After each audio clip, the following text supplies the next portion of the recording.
Honor and pleasure for us to work with you the past few days. And what we'll do is try and be brief in this presentation. We want to get you out of here in about an hour, but also allow you a chance to give us feedback.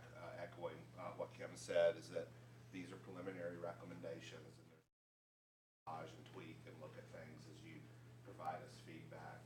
Again, our objective at this visit was really to do the market analysis piece and then to do the branding and identity building piece. So I'll talk first about the market analysis piece. Ben's going to stand over here and probably give me signals of when I should wrap it up because I tend to talk long on the numbers. And then he'll jump into the marketing piece from there. And so we'll go through the zip code survey, the market definition, trade area, and then he'll talk about the design concept, what we call a brand statement, collateral and brand extension, and then marketing recommendations.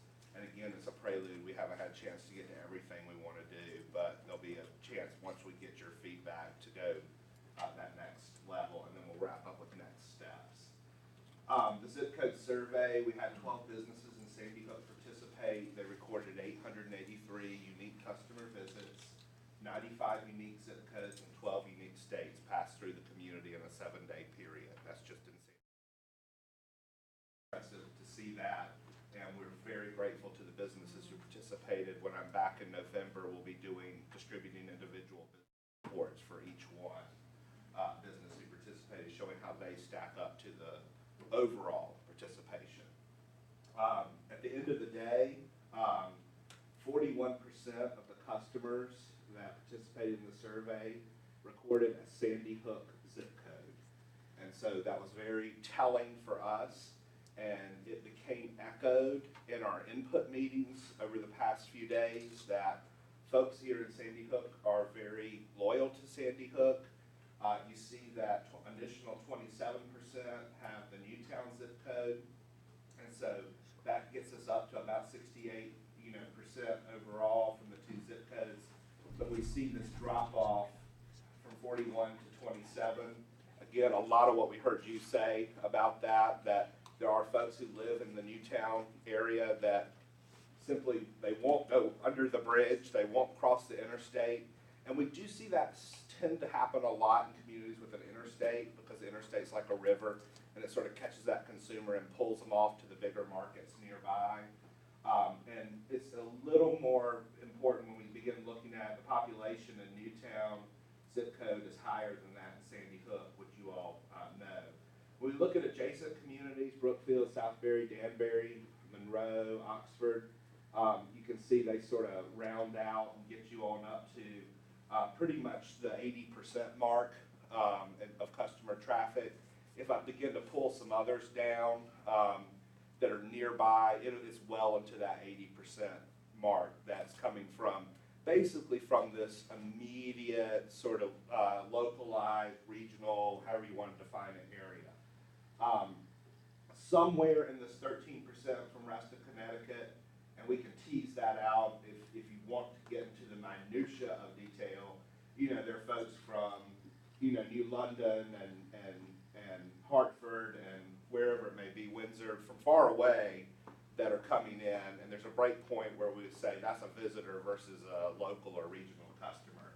And then clearly the 5% here, these are other states, and this represents truly a visitor, someone either passing through, doing something, working here, who may have stopped off to shop or to dine or to do some activity here. In communities like Sandy Hook, this is not at all unusual to see this pattern. When I work in a place like, if I work in a community in Vermont like Waterbury, Vermont, that's very tourism oriented, you'll see about 1/3 of the customers from away. But in a community like Sandy Hook, we definitely see a much more localized market, and it tends to break the way we see it broken out here. What we'd like to do, though, is correct for the population in the zip codes and just see how loyal folks are. So we look at customer visits per 1,000 people. And in the case of Sandy Hook, again, you had more visitors overall, but your loyalty also overall was much more significant. 30 visits per thousand for 06482 as opposed to 15 visits per thousand for 06470. And so it really does point to what I always am a glass half full guy. I look at this as an opportunity to capture more Newtown residents and their income into the Sandy Hook district as a place to spend money, to dine out, to do activities, to partake in services, because you do have more folks here, and you do have that opportunity to sort of fill that gap. There's really no way we can look at this market and separate the two out and say this is a market distinct from that market. We really need to look at them together, although normally I would be splitting them out. And when I start to do the charts that are sort of mind-blowing with all the data on them, I'll talk about the opportunities that seem to me more adequate and more appropriate for Sandy Hook, particularly. And then you see another significant jump. The Southbury becomes your next most loyal zip code. It goes from 15 visits per thousand down to 2.6. So, you know, we were just taking the highest ranking visits and going from there. And so when we look at these four zip codes, these become real opportunities to get some folks to begin identifying more with Sandy Hook as a place to go dine and to shop. And so if we're looking at a strategy, it's sort of a multi-pronged strategy. I threw Danbury in just because you had 21 visits from Danbury, but as you know, we're dealing with a very big population. And so your customer visits per thousand is very low. And the idea of doing marketing in Danbury to come to Sandy Hook, that's a lot of money to spend with a very little ROI, return on your investment. So it looks to a strategy of really concentrating locally and in the immediate region rather than reaching as far away as Danbury. I know it's not that far away, but you're reaching into a market where the return on your dollar is not going to yield as much as if you're marketing in a Southbury or doing some targeted marketing closer by. Some of the demographics.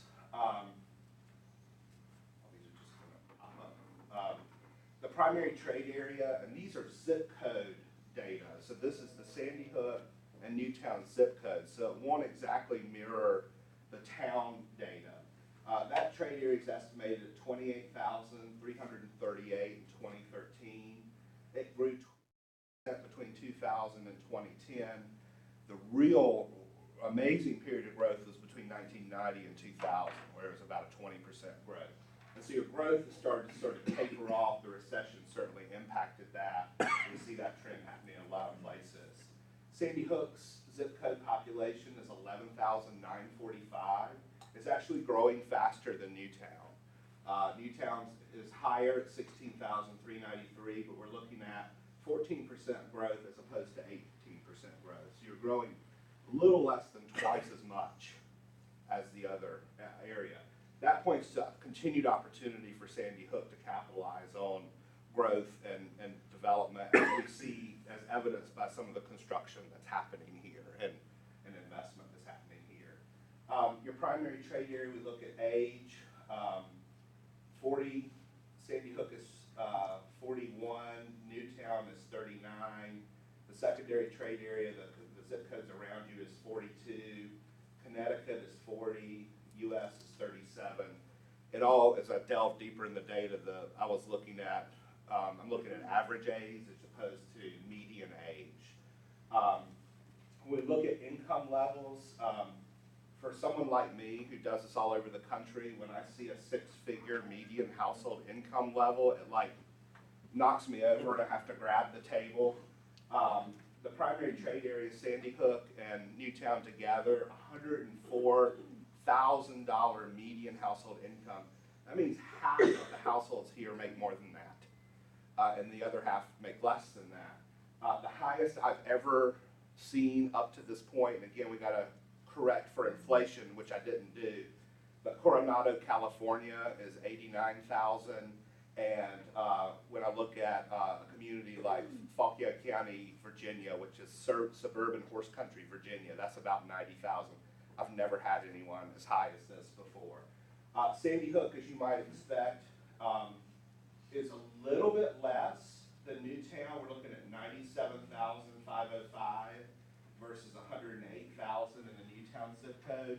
But frankly, when you get up into the stratosphere, it's sort of like, what difference does that extra 10,000, you know, I mean, you're really looking at income levels that are super high. Now, that does not at all mean that there aren't people of need here. What we're just saying is that there's a medium point that is way higher than what we're accustomed to seeing. When we look at the secondary trade area, the zip codes that surround you, it does drop again to about 91,000, but again, far exceeds Connecticut's at 65. And Connecticut, of course, far exceeds America at 51. So again, you're a well-to-do place in a well-to-do state, you know, and the positioning's really good here. Sorry, I don't know what happened here.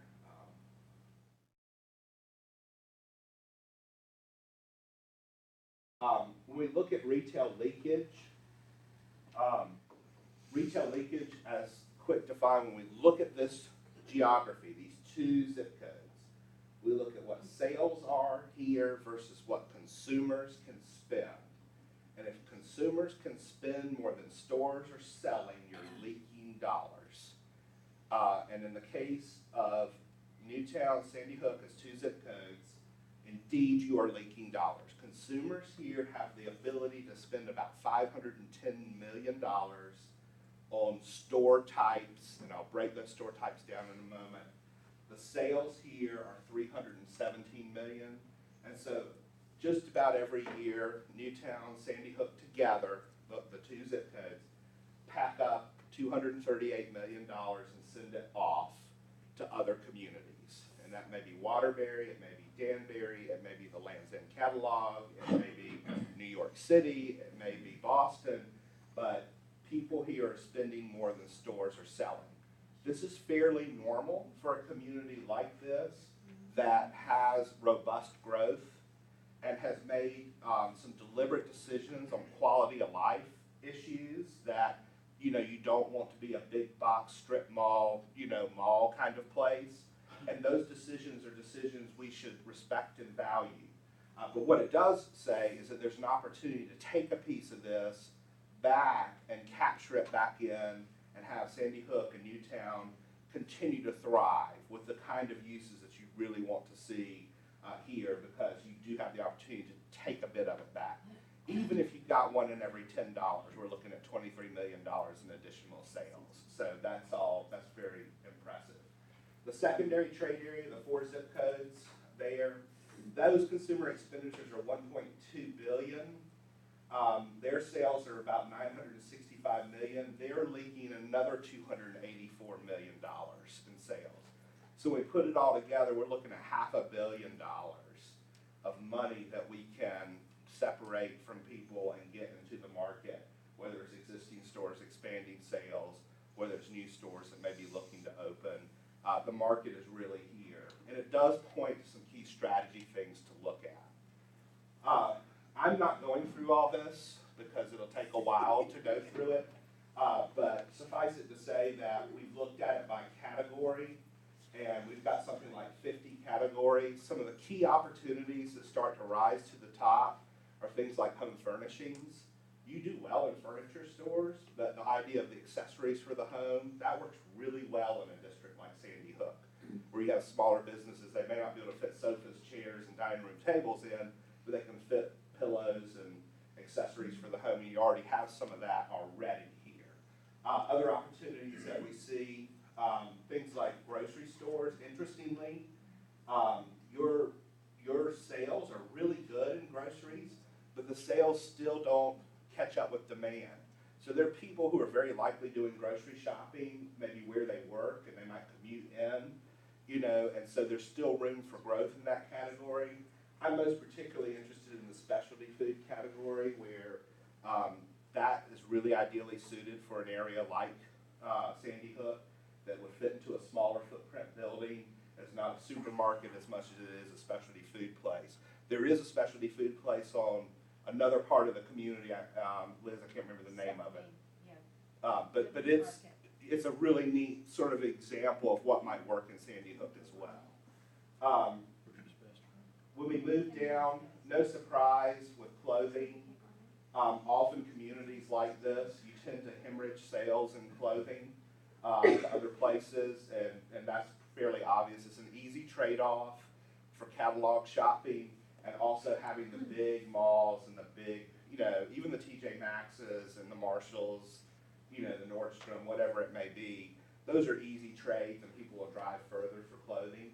But when I see this amount of leakage, it just represents an opportunity for continued growth.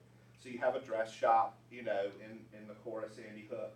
You have a new consignment shop that's open that I'm sure is probably catering to clientele that's a high-end clientele. Those kind of opportunities really do exist when we look here, and they can be a really neat cluster for you. Things like sporting goods represent another great opportunity. And then the other one that I still see as a strength is your dining piece. You're leaking sales in full service and limited service dining, and dining is a great cluster, and you already have an emerging cluster here.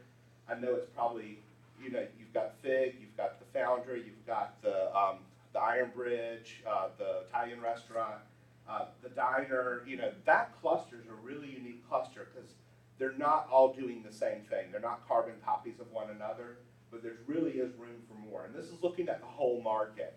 So the piece of this is what piece would Sandy Hook sort of attract in as an opportunity. So some key observations before I kick it over to Ben to talk about the marketing piece is part of why we do this is to help him start to craft things and couple it with your feedback on to whom should we be sending the messaging to and what kind of messaging should we be sending. You've got a very localized market, and so priority one is to reinforce Newtown customer visitation to Sandy Hook. And by that I don't just mean get people from, because Sandy Hook is part of Newtown, I mean all of Newtown. We need to continue to say, we are a unique and special place within the community. We are part of the community. Take part in this very unique place within Newtown, which is a walkable, strollable, intimate, nestled feeling. And if we can do that, we've got a market that's just really, in a way, we know some of them are in habits where they're going to spend at Cheesecake Factory instead of eating at a local restaurant.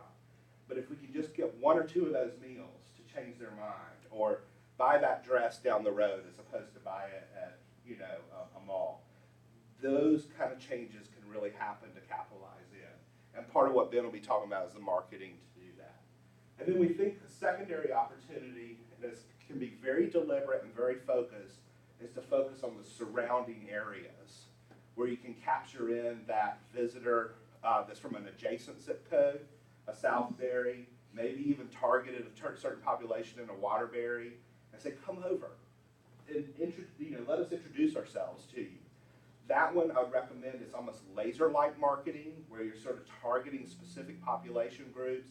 I know there's an ad I think you all took out in, was it a senior living? Heritage Village in Southbury. And that ad's targeting a very specific population, very easy to track, very easy to see the impact of what would be a very expensive thing to do to get to Hartford, relatively inexpensive to get to that particular group. So that's your secondary opportunity. I'm going to say right off, there's just not a need to focus on the tourist or visitor at this stage of the game. They comprise a relatively small portion of your customer base. And when you've got $500 million just sort of lingering around the neighborhood, let's get it first before you launch a visitor and tourism strategy. And I think that's a more appropriate approach for you all.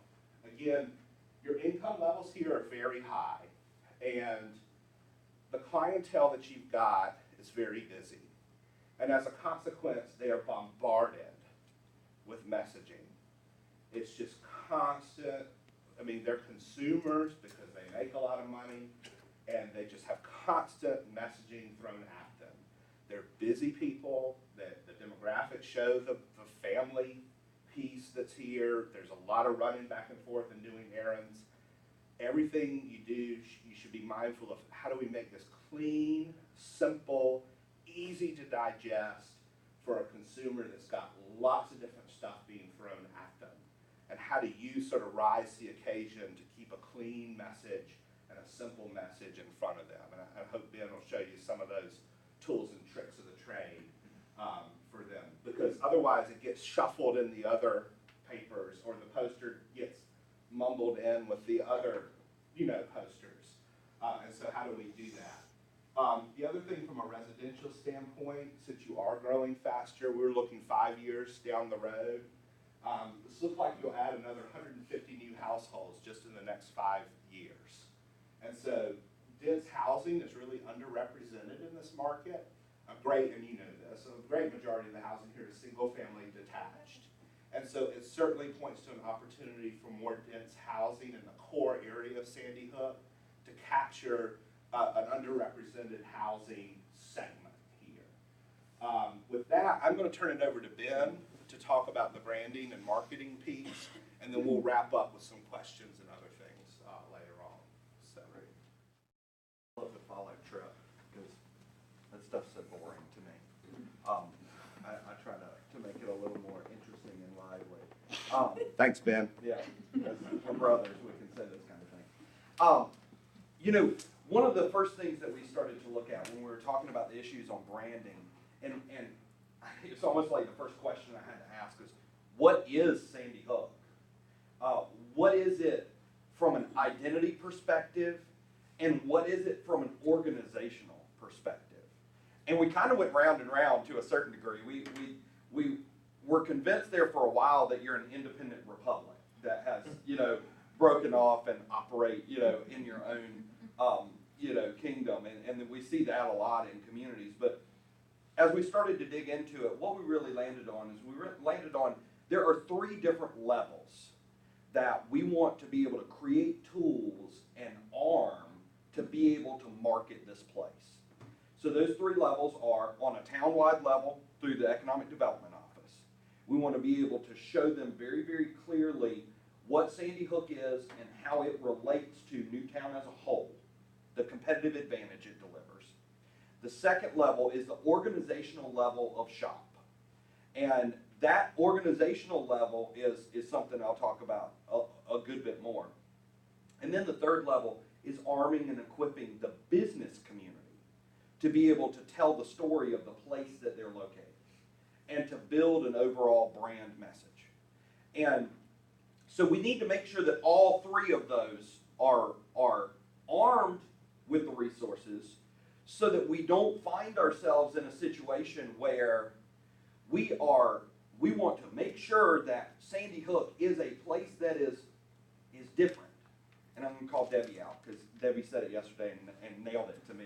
Because she said, I used to live in Sandy Hook, and then I moved to Newtown, and then I moved back to Sandy Hook. And it's like, yet all the time you lived in Newtown, technically. And all of those, I think that really helped me to kind of see that unless we address the way that all the different identities are connected, we create a dynamic that makes it easy to say, why isn't someone else doing more? But if you don't know how to interrelate to one another, then you don't know how you can work together and have your collaborative resources to really create a true sense of dynamic movement for a place.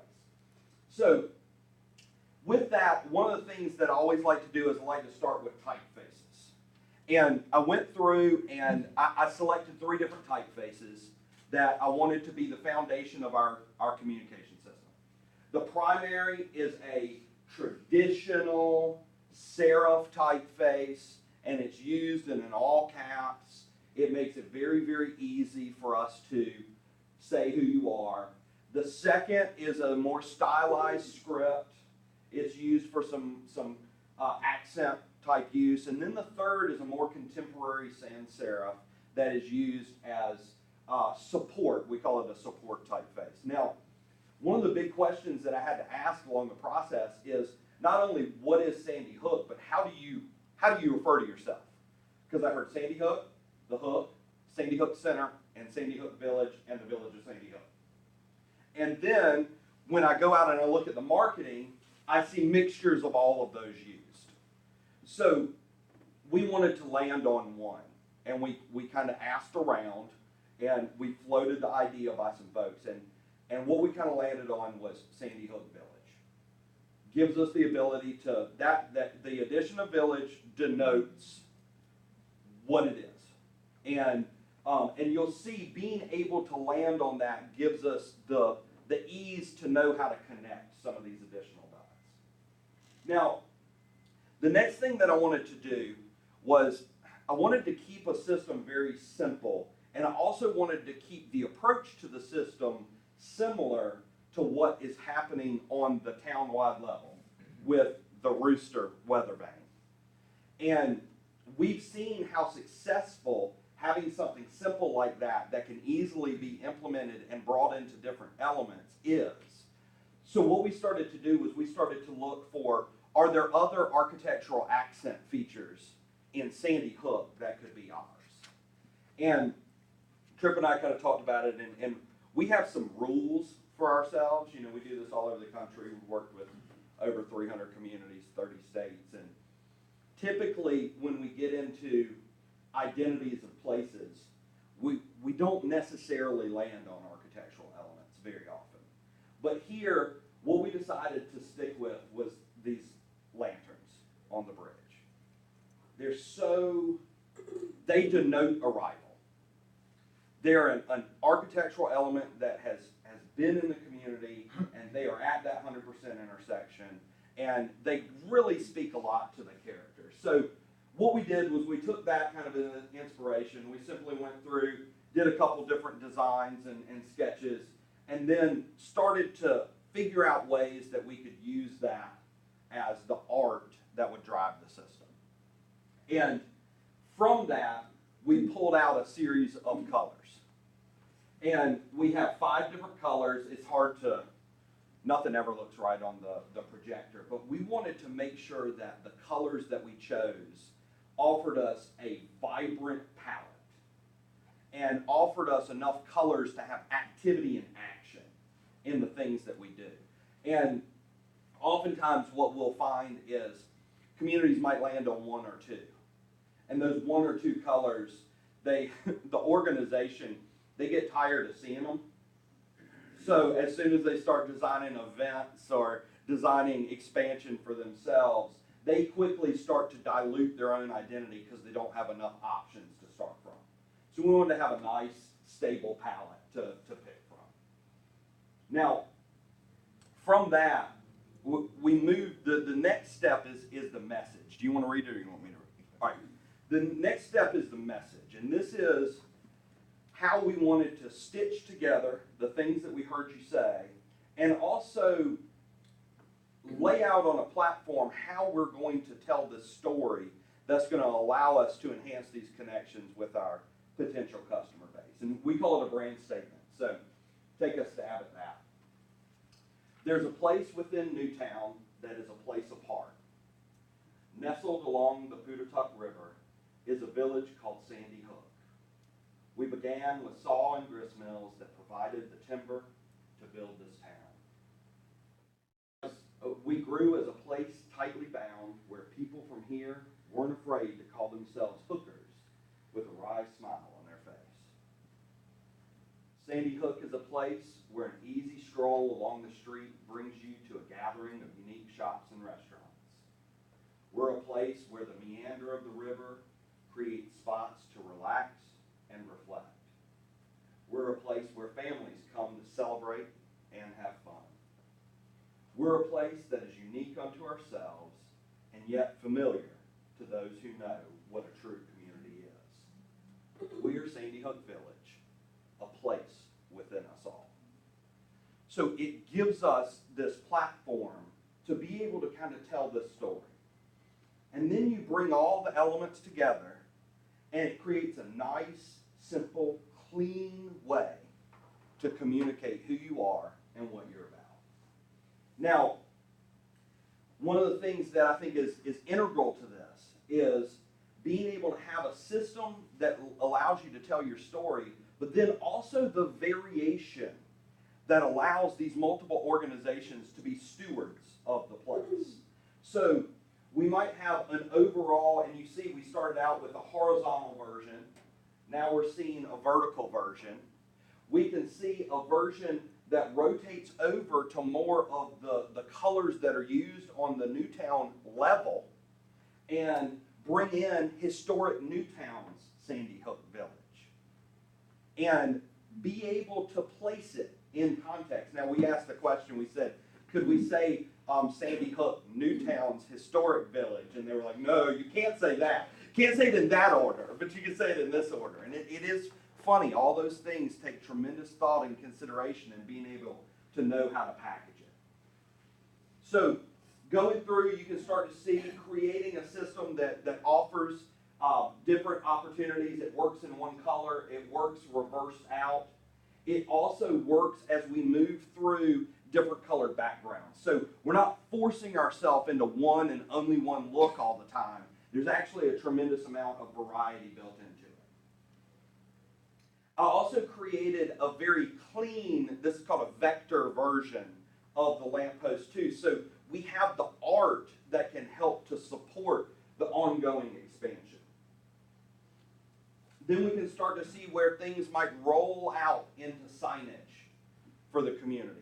It is interesting. I mean, you do have welcome signs into Sandy Hook in two different formats already.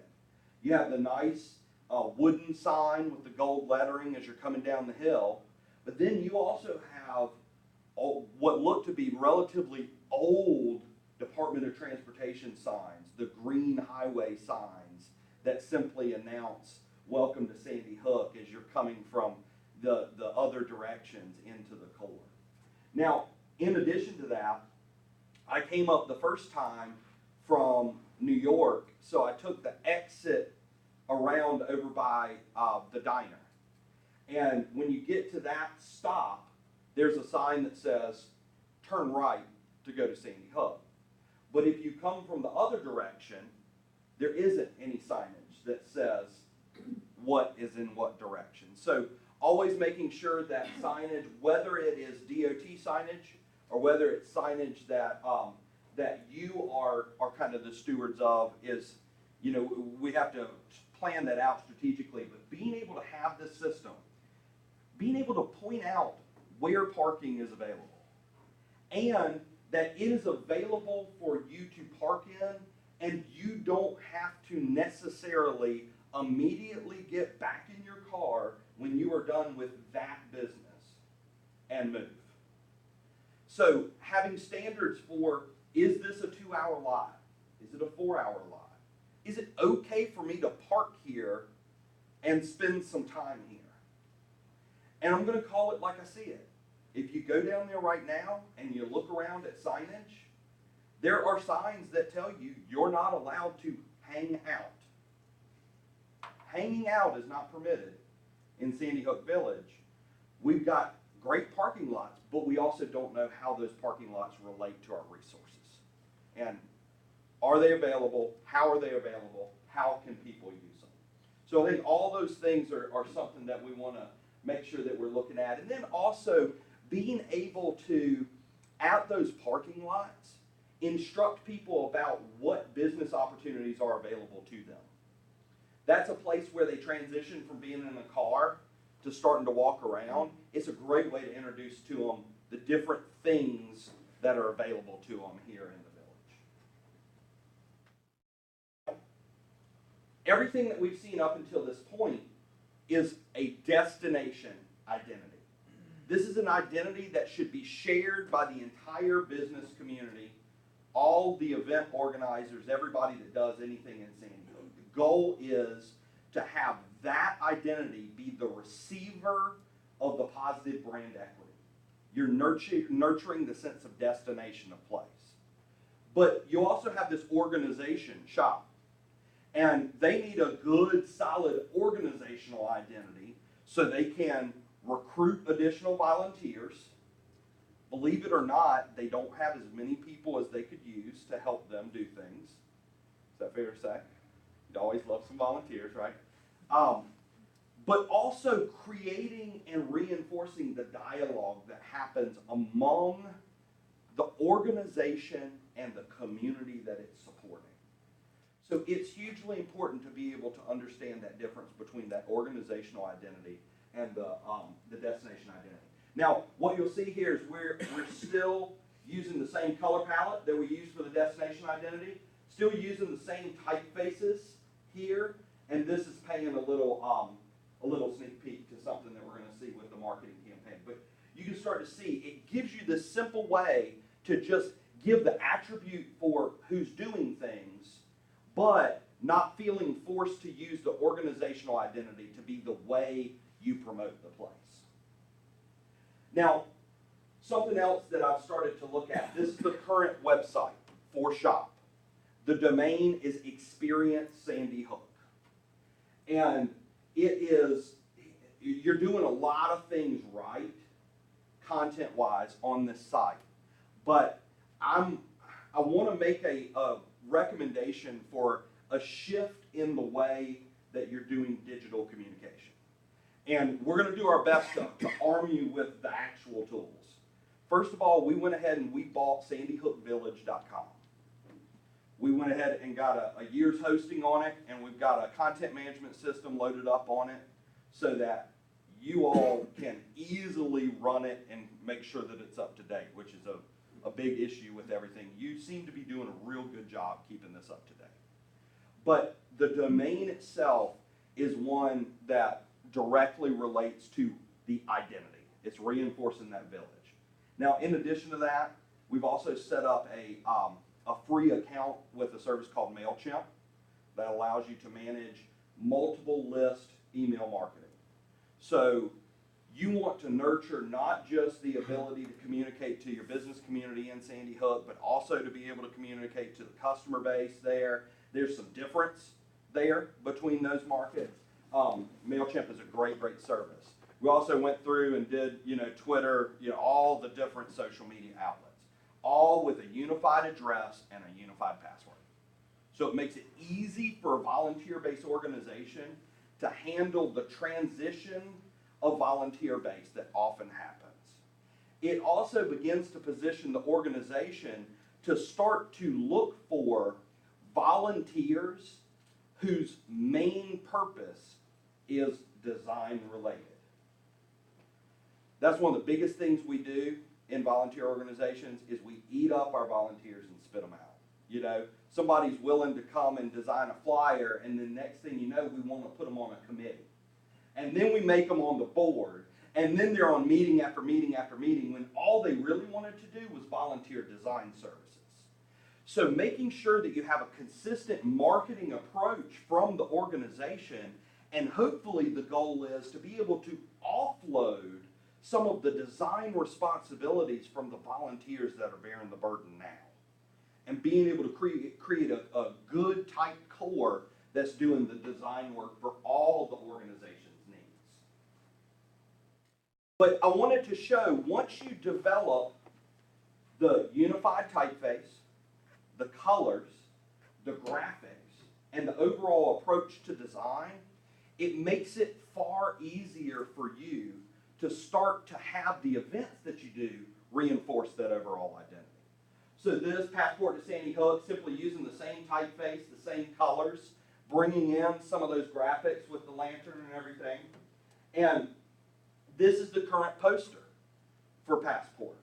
And you have done an amazing job at putting a tremendous amount of information on there.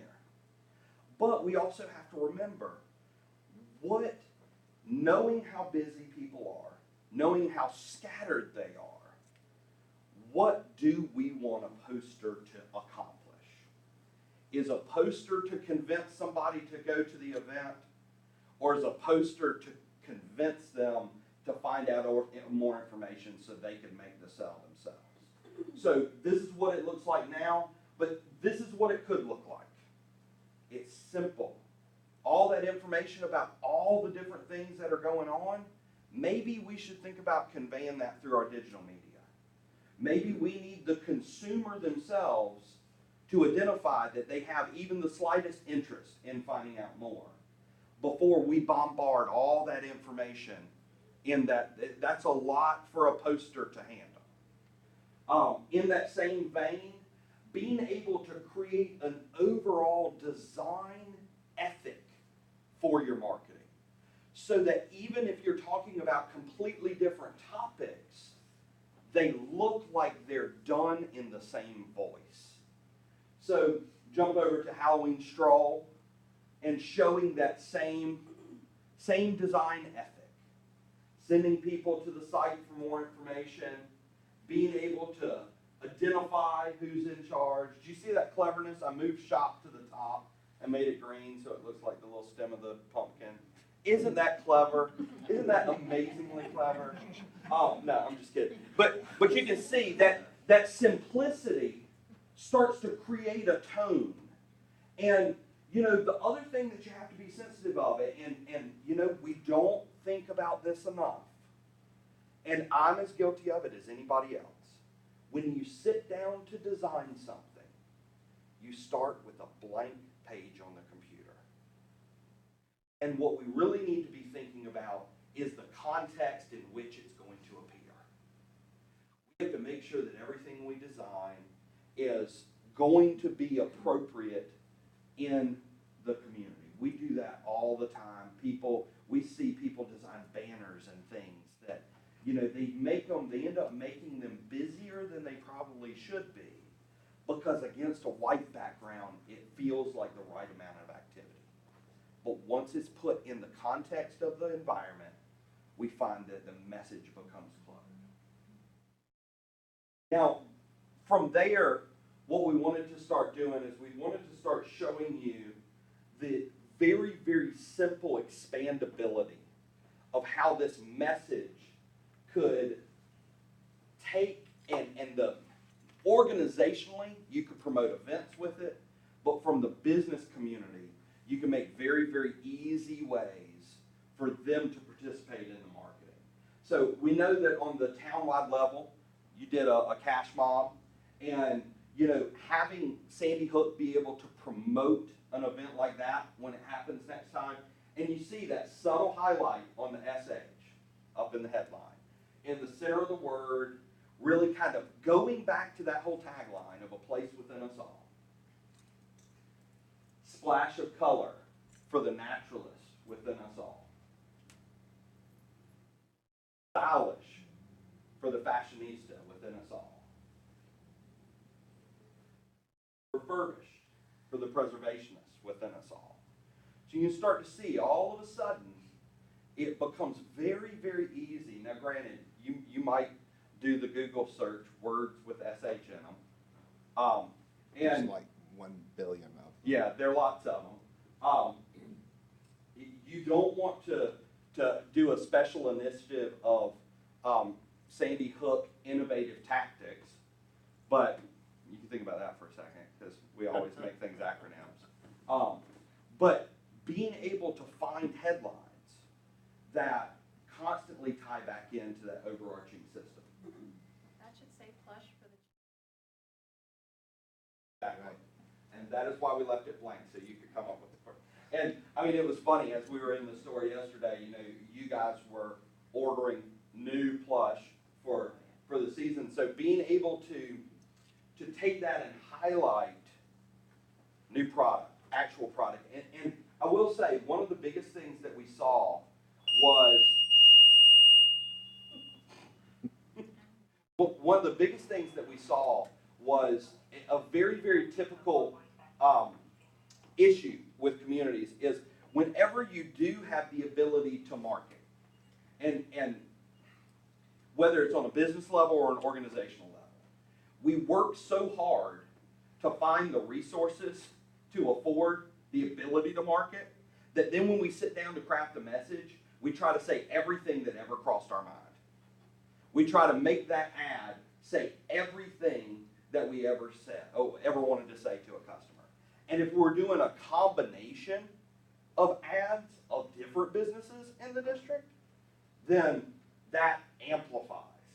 Because now we might have 6 or 8 or 10 businesses all trying to say everything they ever thought of. But imagine when you take out an ad and do that layout with multiple businesses, and each business has an SH word, or again, we're deliberately trying to put the SH in the middle, if we can, and we're doing it because it's that place within, or at least putting it within the word, is then that layout starts to see that, and you can reinforce it with that overall image, sort of like the design that you all have already done and implemented. So. Right.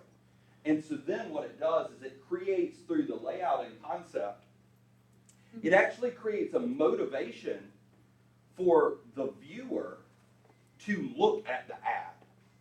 They pick up on what's going on and they want to get in a little bit deeper.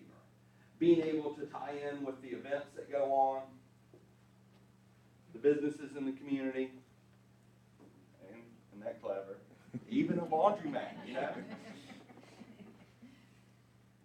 So making it very, very easy and simple is essential to the business community latching on and taking it and running with it. And it goes back to that very first point. There are 3 different levels of getting the message out. And the thing that we have to remember is there is no one level here in this community that has the resources to simply take it and run with it, make it work. It is a blend of townwide level, organizational level, and individual business level that's the key to successful implementation here.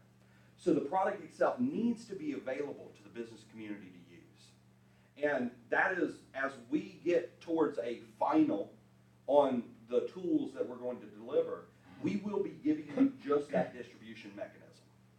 We will be giving you all the logos that they would ever need, saved in 5 different file formats, so they have everything that they need. We will define exactly what the colors are, so that you can assure color consistency in the implementation.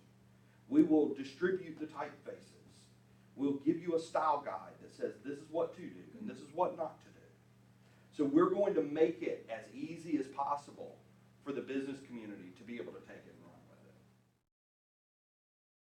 So the thing that we found is it becomes kind of fun as you go around and you see the different businesses that exist, figuring out how they can be a part of the overall system. So with that, I'm going to turn it back over to Trey. What do you have for Christmas? Like snow? Snow, exactly. Shimmer. Oh. Christmas shimmer. So again, we've kept you at about an hour. We'd love to hear your feedback. Again, when we're back in November, we'll be doing some additional market analysis, some space demand and other development potential, working on the marketing implementation strategy, and then from there transitioning into phase 2, where we look at basically looking at organizational capacity